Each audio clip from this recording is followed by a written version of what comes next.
Hey, I'm John Weiss. Welcome back to Table 17. This is just a little intro for our time tonight with our lesson. And so the Holy Spirit was promised by Jesus. He came as a promise. Now, all through the scriptures, even in Genesis, the Holy Spirit was present.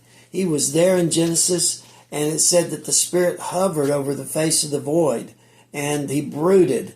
And there was a plan made of what was going to take place next.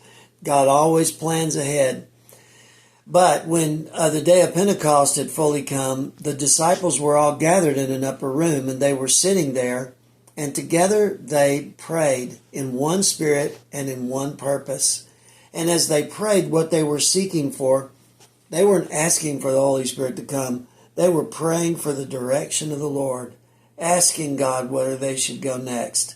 The work of the Holy Spirit was to give them the next step of where they were to go. And when the promise of the Holy Spirit came, it looked as if there was a fire that came down and dwelt.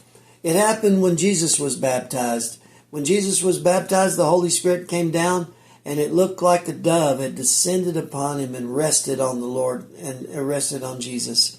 And God said, "This is my beloved Son, in whom I am well pleased. Hear him." And that was the first testimony. God made that testimony from heaven about Jesus Christ. What the Holy Spirit does is he guides, and it says that Jesus said the Holy Spirit came to convict the world of sin, of righteousness, and of judgment.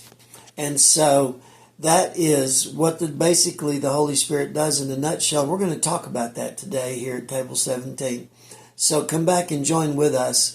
On the day of Pentecost, when the Holy Spirit dwelt in the upper room with the disciples, it said that it looked like tongues of fire came and rested on their head.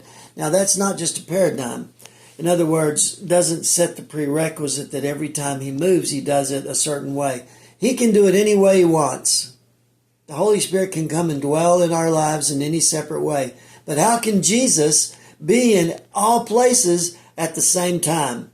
Well, that's because the Holy Spirit is here, and he works through the Holy Spirit and the work of the Holy Spirit. Three triune beings, all working together, all God. Let's talk about it here at Table 17. See you here in a few minutes. Have a wonderful day.